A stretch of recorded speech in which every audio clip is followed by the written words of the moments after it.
That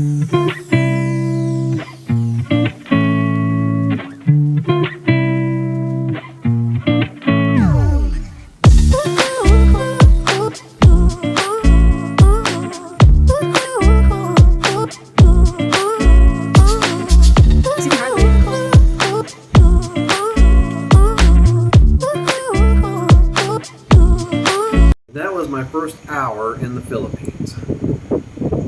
Hi guys! This video ay, ayan, so isi-share niya yung kanyang experience sa terminal airport, first timer, and eto yun, yung kanyang naging karanasan. Kaya pala ang tagal-tagal niyang nakalabas guys.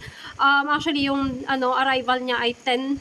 Ngayon lang namin to napag-usapan as in, first time namin to napag-usapan. So, dapat lalabas siya ng airport ay 10 o'clock. Alam mo ba kung what time na siya nakalabas? Na nagkita kami ay 12 a.m. na. As in, 2 hours siya sa loob ng airport. So, ganito pala yung nangyari. What happened in the airport?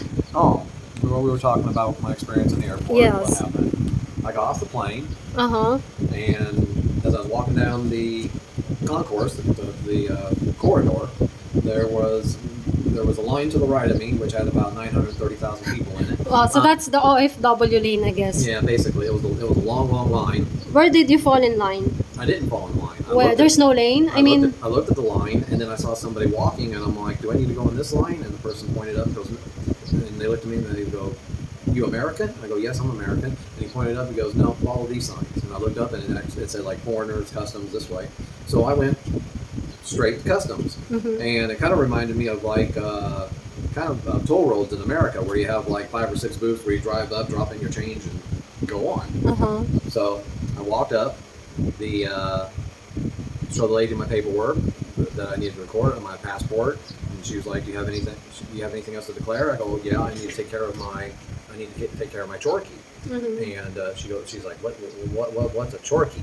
And I opened up the bag, and Casey's like, "Hi." Weren't you, Casey? So, and she's like, "Oh, so cute." She goes, "You need to go to animal registry for that." I go, "Okay, sounds good." So I got that taken care of. Went straight ahead, right to the carousel where all the luggage is, and I'm waiting for my luggage, and the man brought a card up for me, and I was appreciative of that.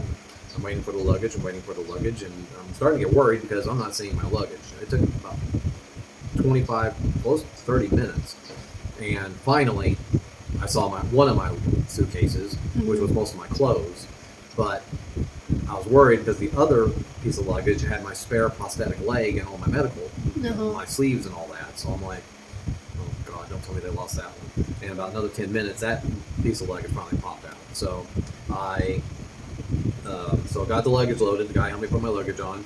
I went to go. The guy really didn't stand for a tip. I went to go give him a tip, and I'm realizing I've got no pesos. Uh-huh.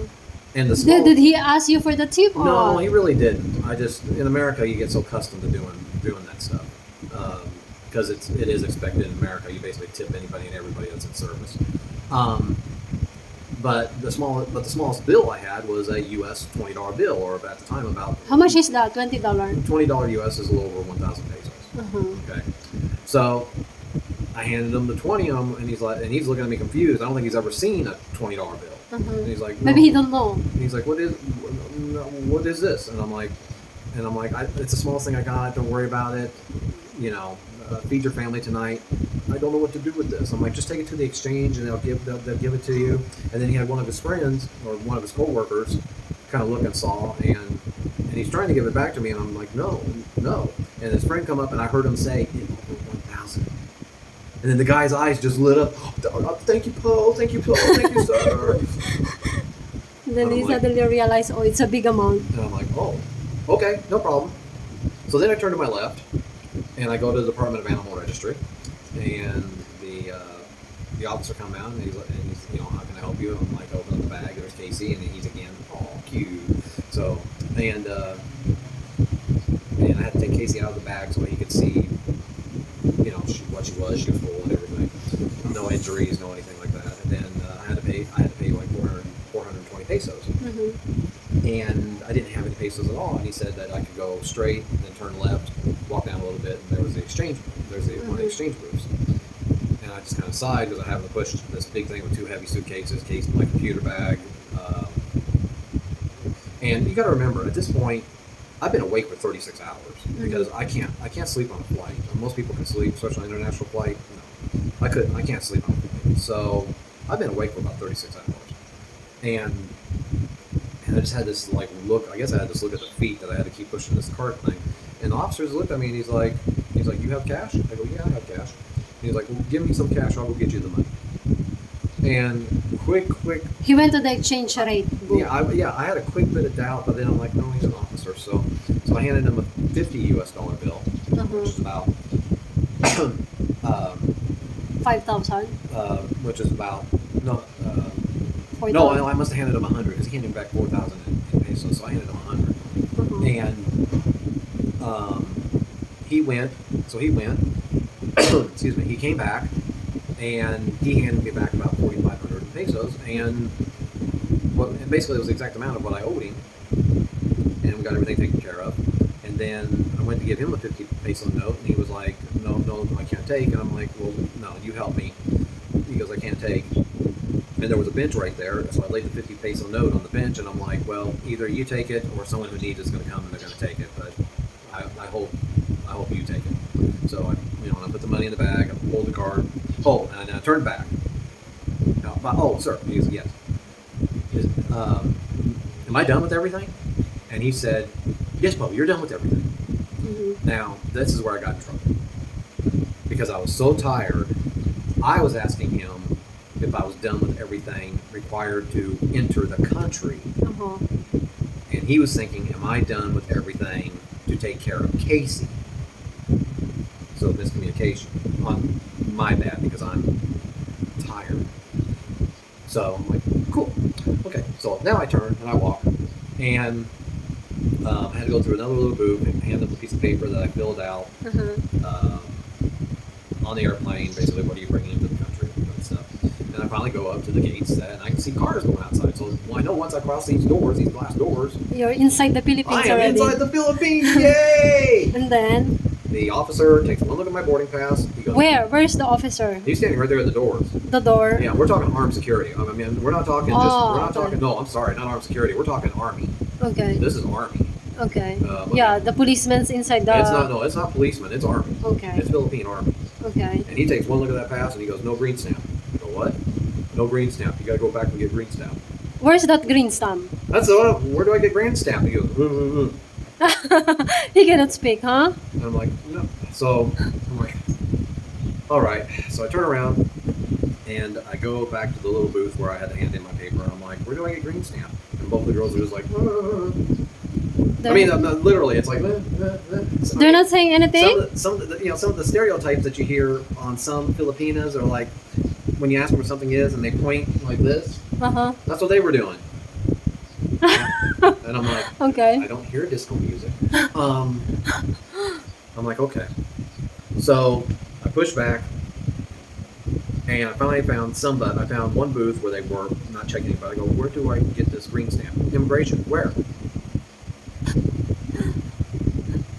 Okay, I'm confused. So I got back into this line where the two girls originally, and I walked up and I go, please, where do I get my green stamp? And they were like, go to that desk over there. I have no idea what this desk is. And so I go over to this desk.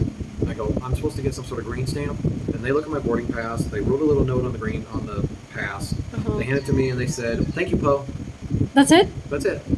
I'm like, why did they not do that earlier? And my eyesight's so bad, I'm thinking, maybe that's green. I don't know.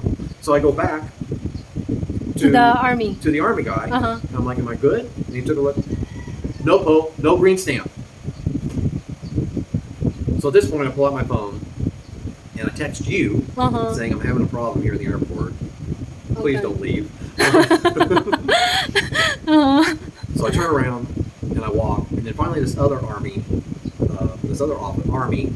officer walks up, and she was a Filipina, and she's like, "Are you okay, Po?" I'm like, and I was almost about ready to cry at that point. I'm so tired. I've been awake 37 hours. I'm supposed to get some green stamp. I don't know where to get it. I don't know what to do. It's like no one's understanding me. You need to go to immigration. Where's immigration? Over there. No. Ma'am, I'm half blind. I can only see about 10 feet in front of me. what direction. Oh, one, stay right here. So she goes off. I'm staying right here. I kind of pushed the cart a little bit because I feel like it was in the way of people. And finally, she brings up what looked like a sergeant. I mean, obviously it was a superior officer. Someone who was dressed in airport security outfit. And they asked me what the deal was. I go, I'm supposed to get a green stamp. I don't know what to do. I'm lost. I'm tired. I haven't slept in 37 hours. I'm half blind from my disability. Can someone help me? And he looked at the Filipino and he goes, walk him to immigration, get everything taken care of, and then bring him back here. And he looked at the airport guy and he says, you watch his card, do not leave it. And I'm like, and I just looked at him like, thank you. And he's like, no problem, sir. Welcome to the Philippines. So this Filipino Army lady walks me, which totally another direction that I was like, I didn't even know existed because my eyes were so tired I couldn't see that far. And we got in, and here's it. Finally, I'm in immigration. It looks like all kinds of different plexiglass cubicles because of the disease that shall be named. And I hand him my boarding pass. I hand him my paperwork. He's looking on my paperwork. He looks down at his clock, and he looks on back at my paperwork. And he looks up to me, and he goes, "Sir, yes, you do realize it's after midnight." And I'm like, "What does that mean?" And then finally it clicks what it means. My one health pass is expired. Oh, okay. And I'm like, what the hell do I do? And I just looked at him, and he just kind of looked at me, reached over, grabbed this big old Green stamp. green thing, put a green stamp on my boarding pass, handed it to me, and said, "Welcome to the Philippines." I'm like, "Thank you." So then the Army Filipino walked me all the way back to my luggage, and there's my bag. I checked on Casey. Casey's good. I pulled my bag. I thank them both. I walk up, and now there's a new Army guy there. And I'm like, oh God, we're gonna have more problems. Hand him my boarding pass. He takes one quick look, hands it back to me. "Welcome to the Philippines." And I walk out and almost into traffic. Yeah, and then you saw all the cars. And finally, I texted you like, "Where are you?" "Okay, where are you?" And you're telling me go to. I'm going home now because I'm tired of waiting of you. Yeah. And you ended up I'm telling on me. my way back home. And you ended up telling me go to MNO. I'm like, the waiting area. What the hell is MNO? Is that like Manila? Is that like Manila National Authority? Or I'm told I've never been in this airport. I have no clue what she's talking about. So I just push the cart ahead, and I get across the road, and I guess that's the parking area. And one lady's like, "You need transportation, sir?" No, I got transportation. I just got to get to MNO. Do you know what MNO is? "Oh, go that way." At least she pointed. And I look, and the first thing I see is, because my eye is so tired and I still have the cataract problem, I don't know if I'm looking at steps, a ramp, or what. I'm scared to try to take this thing. And I'm like, screw it. So I go to push and realize, thank God it's a ramp. So take the ramp. The ramp goes around like a horseshoe, like in a turn. And then once I get down at the bottom of the ramp, I finally understand what MNO is. It's parking letters, A, B, C, D, E, F, all the way to MNO. Okay. And then I'm pushing the MNO, and I'm at MNO, and I'm like, okay, now what do I do? Okay. And if you guys have watched our video, you saw that's when she ran up to me. We embraced. I was so sweaty, and I had my mask on. I couldn't give her a proper kiss, and all that. But yeah, that was my. Thank you for listening to my little walk down memory lane. It's been over 6 months now, and I couldn't be happier. But we were talking about a guy we're trying to help,